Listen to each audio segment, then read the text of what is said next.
સંતના આશીર્વાદથી હું આટલે પહોંચ્યો છું. શું કીધું? સંતના આશીર્વાદથી હું આટલે પહોંચ્યો છું.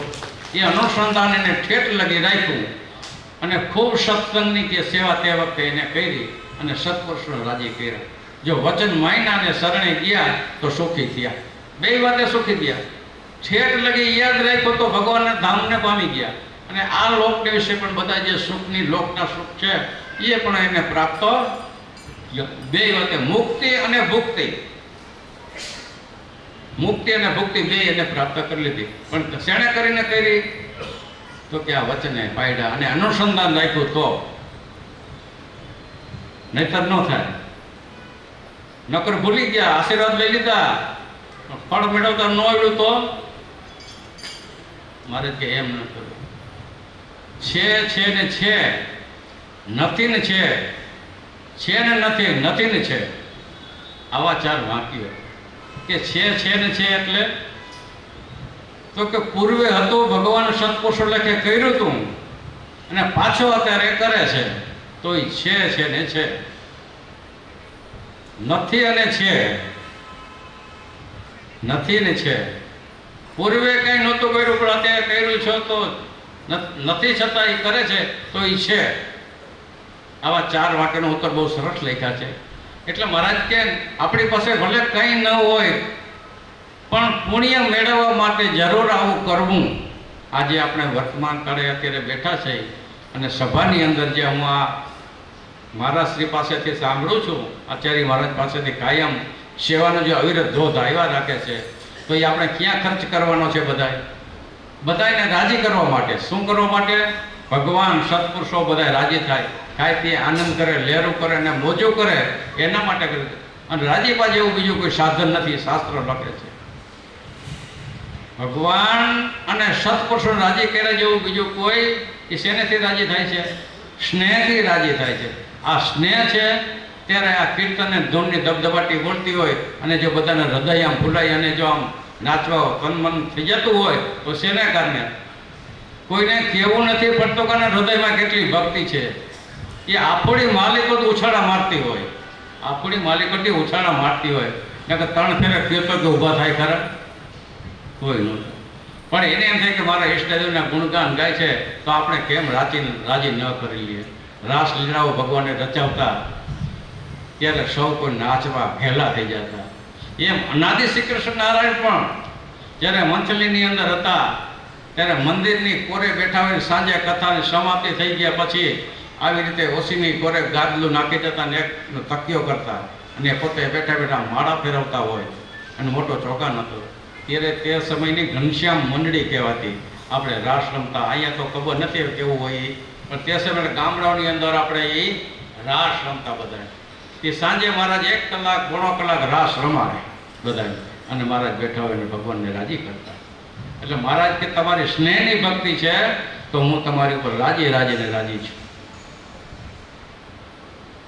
મહારાજ કે ભગવાનને બીજું કંઈ નથી, સ્નેહ દેજો તો તમારામાં સેજે ભક્તિ આવશે. કેવી સેજે ભક્તિ? સ્નેહની જ્યારે વાત નીકળી ત્યારે મહારાજે એક વખત વંથલી જ્યારે પધાર્યા હતા ને વંથલી, ત્યારે આખા ગામે સામૈયું કર્યું હતું.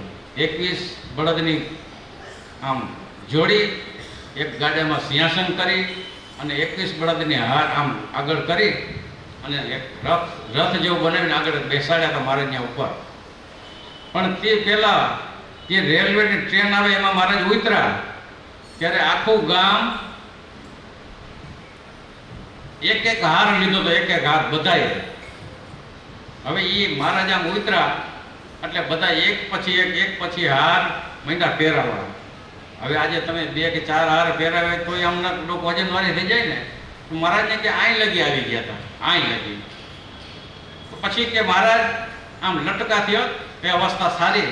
મહારાજ કે આમ લટકાથી આમ હાથ નાખીને આમ કાઢી અને આમ દઈ દે એટલે પડકે કોઈ હરિભગત ઊભા હોય ને એ લઈ દે. એવી રીતે કે 3 ફેરે મહારાજે હાર ગળામાંથી કાઢ્યા અને બધાના હાર સ્વીકાર્યા. પછી જ્યારે સ્નેહની વાત નીકળી, જ્ઞાનની વાત નીકળી ત્યારે બેઠા હતા ને મહારાજે કીધું કે આ સ્નેહને વશ સાંભળ્યો છે, સ્નેહને વશ સાંભળ્યો છે. એનું ઉદાહરણ બધાને આપવા માટે શું કીધું મહારાજે કે તમે બધાએ જે અમને સ્નેહથી જે હાર પહેરાવ્યા અને અમે અંગીકાર કર્યા, તો શું બધાય ફૂલ સારા જ હતા? મહારાજ કોઈ વાસી હતા, કોઈ હળેલા હતા, કોઈ પડતર હતા, કોઈ વાસ મારે એવાય પણ ફૂલ હતા કે પણ તમારા સ્નેહને શું સાંભળી થઈ ગયો, સ્નેહને વશ થઈ ગયો તો અંગીકાર અમે બધાએ કર્યા.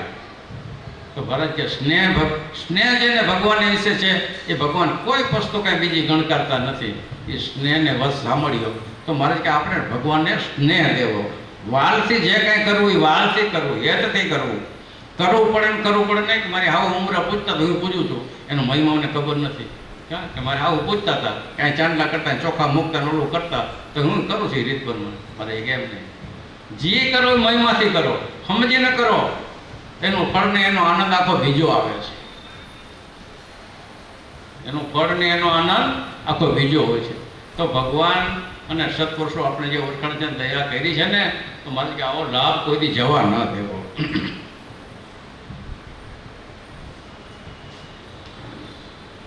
કોઈ મોળના પાકની તૈયારી હોય પણ હિમ પડે તો બળી જાય, મોક્ષના પાકની તૈયારી હોય પણ માયાવું વળગે તો મોક્ષ ટળી જાય. આવો યોગ મળ્યો છે, ટાણું મળ્યું છે, આવી સમજણ મળી છે.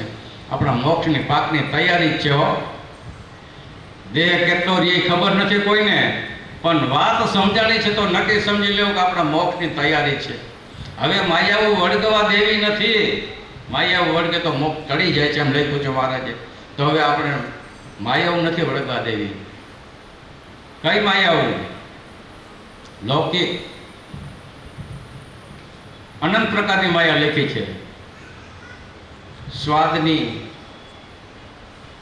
કામ, ક્રોધ, લોભ, મોહ, અનંત પ્રકારના દોષો પણ લખ્યા છે. એ એકને વળગવા દેવા નથી. એના દુર્ગુણો જે એના જે મલિનતાઓ છે એ વળગવા દેવી નથી. માલિકોની શુદ્ધ રાખી અને ભક્તિ કરવી છે. મારે કે આવું અનુસંધાન આપણને કાયમને માટે રાખવાનું છે.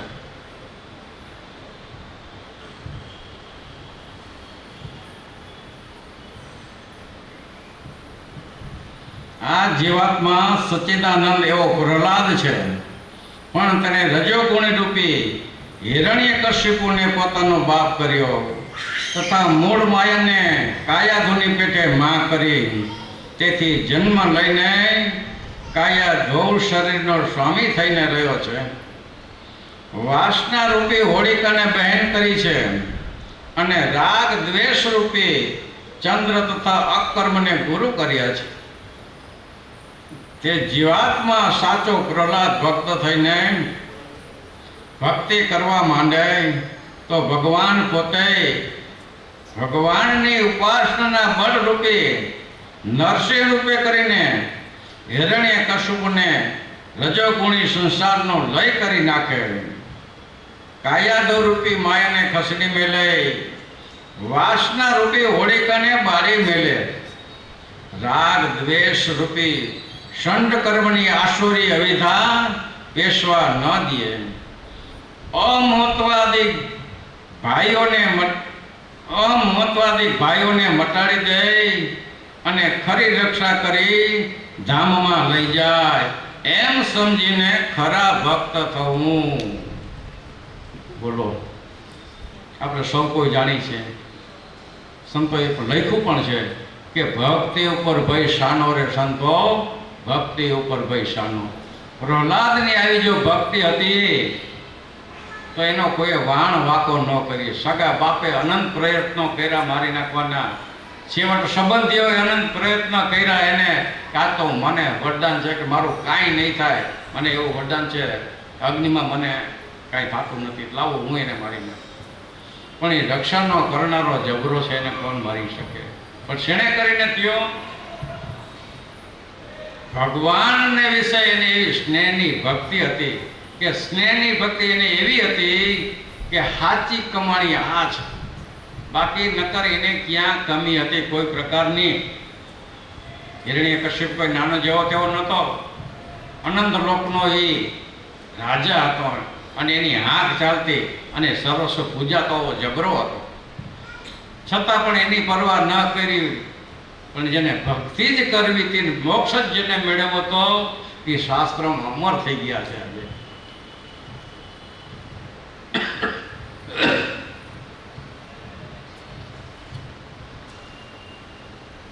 મહારાજ કે આપણે બીજું કાંઈ નામના ન મેળવે તો કાંઈ નહીં, પણ આપણા જીવનું તો સુધારી શકીએ એટલું તો કરી શકીએ ને. આપણે પાંચ પચીને કદાચ ઉપદેશ ન દઈ શકીએ, પણ ઉપદેશ કોઈનો સાંભળ્યો હોય ને ક્યાંથી સત્પુરુષ રાજીપા લીધા હોય તો આપણે તો આપણું કરી શકીએ. મતલબ કે ખરેખરો બળી હોય તો એ કરી શકે, ન કરી શકે એવું નથી. પણ મહારાજ કે પોતે પોતાનું તો જરૂર સુધારી જ લેવું, પોતે પોતાનું તો જરૂર સુધાર લેવું કે હવે આપણે આ કરવા જેવું છે તો એ કરી લઈ, રાજીપો લઈ લઈ, ભૂલી ન જવું. આપણે ધામમાં જ બેઠા છે. મહારાજ આમાં લખ્યું કે આ સભા જે છે એ કોઈ બીજી ત્રીજી નથી સભા, સમજો એટલો તો નક્કી મંજો કે આ ધામની સભા છે.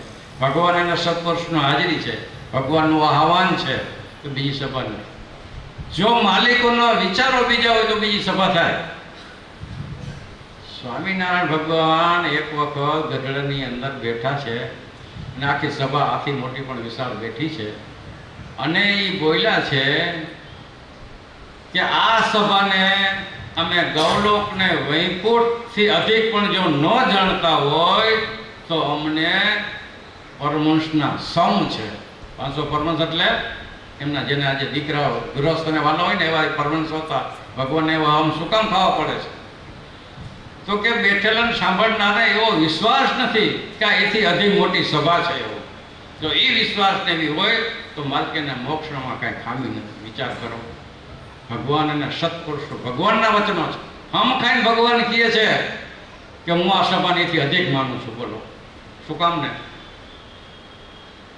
તો કે સ્વર્ગમાં અને બીજા લોકાંતરોમાં જાય પણ એથી આવાગમન રહે છે. આગળ વાંચ્યું જો ધ્યાન દીધું તો આવ્યું હતું દેવોને પણ તે પાછો એક વખત જન્મ લેવો પડશે પુણ્ય ફૂટી ગયા પછી. એટલા માટે કે તમારી ઉપાસનાના બળે કરીને તમે આવી સ્થિતિ મેળવી છે. જેને કરીને ઉપાસનાના બળે કરીને તમને આવી સર્વોપરીપણાની ઉપાસના છે કે સર્વથી પર જે પરમ ધામ છે ભગવાન અનાદિ શ્રી કૃષ્ણ નારાયણનો, એને જ નિશ્ચિત મારે પામીને એ ધામમાં જવું છે, બીજું ક્યાંય વરું રોકાવું નથી. જેને કરીને આવાગમન જે મારું છે એ બધું મટી જાય. જન્મ મરણનું દુઃખ છે બધું વયું જાય. જન્મ મરણના દુઃખ બહુ લખ્યા છે. બધાએ સાંભળ્યા પણ હશે કદાચ ને. બધાએ જો ગરુડ પુરાણ તો લોકો મારા હિસાબે બધા સાંભળી છે, કોઈ ના નહીં પાડે. નો સાંભળ્યું એ કયો કે નથી સાંભળ્યું કોઈ ગરુડ પુરાણ? લગભગ એવું કોઈ નહીં હોય કે જેને નહીં સાંભળ્યું. કદાચ બાળકો ન બેઠા હોય, મોટી ઉંમરના હોય એને તો લગભગ ગરુડ પુરાણ સાંભળ્યું હોય. એની અંદર જે વર્ણન આવે છે તો ત્યારે વિચાર કરો કે એ યમપુરીની અંદર જો એ જીવાત્માને જાય છે તો કેટલો દુઃખ થાય છે. કેટલું કષ્ટ સહન કરવું પડે છે. આ મર્યા પછી જીવાત્મા, આ દેહ તો મરી ગયો પણ દેહની માલિક રહેલો જીવાત્મા છે એને આ બધું ભોગવવું પડે છે. દેહને પાડી દીધો, ખાસ થઈ ગયો. પંચભૂતનું છે, પૃથ્વી જળ તેજ વાયુ ને આકાશ. પંચભૂતનું શરીર છે. કેટલું છે? પંચભૂતનું પૃથ્વી, હાડ માંસ ને ચામડી. એ આ પંચભૂતના રૂપાંતરો છે શરીરની અંદર. પૃથ્વી જળ તેજ વાયુ આકાશ. પૃથ્વી એટલે હાડ, ચામડું અને માંસ. એ જે શરીરની અંદર છે એ પ્રતિતત્વ છે. પછી જળ તત્વ, લોહી, પરસેવો અને વીર્ય, એ આદિ જે છે એ જળ તત્વ છે શરીરની અંદર. તેજ તત્વ છે. તેજ તત્વ શું કામ કરે છે? ભૂખ અને તરસ માલિકોથી લગાડે છે. એ તેજ તત્વ જો ન હોય શરીરની અંદર તો ભૂખ કે તરસ કઈ તમને લાગે નહીં. વાયુ, વાયુ શું કામ કરે છે? તો કે આ શરીરનું હલનચલન કરે છે. બંધ કરીને બેસી જાય, શ્વાસ વહી જાય, પછી હલનચલન ભલે થાય છે. એ વાયુ શરીરમાં છે તો હલનચલન થાય છે ને શરીર તો કામ કરે છે.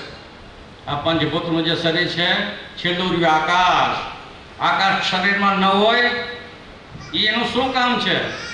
તો કે એ સંકોચ અને વિકાસ. એ આકાશ તત્વ છે શરીરમાં તો એ તત્વ કામ કરી અને બાળક હોય એમાંથી યુવાન થાય, યુવાનમાંથી પછી વૃદ્ધ થાય, એટલે એમાં લખાણું કે સંકોચ અને વિકાસ અવસ્થા પ્રમાણનારું હોય તો એ આકાશ તત્વ શરીરમાં છે. એવો આ જે પંચભૂતનું શરીર છે તો એ તો અહીંયા પડી જ જવાનું છે, પણ માલિક વાળો જે આત્મા છે એની જે ગતિ કરાવી હોય ને એને જો સુખ લેવું હોય તો મહારાજ કે આવી ઉપાસના દ્રઢ કરીને ભક્તિ કરી લેવી. પંચભૂતનું દેહ તો બળી ગયું, વયો ગયો ભાઈ, વાત પૂરી થઈ ગઈ. પછી શું કરવાનું? ભાઈ વયા ગયા, પણ ખાલી દેહ વયો ગયો એના આત્મા આ 84 લાખની ખાયણું છે ને એમાં કે જેવા કર્મ હશે ને એ પ્રમાણે ભગવાન એને ક્યાંક દેહનું બંધારણ કરી દઈશું તો એ પાછો એમાં ભોગવા કરશે. એના મુક્તિ માટે મહારાજ કે આ યોગ મળ્યો છે, આ સત્સંગ મળ્યો છે આવો, અને આ જબરી વાતો મળી છે તો મહારાજ કે આપણે આ કાર્ય કરવાનું છે. હવે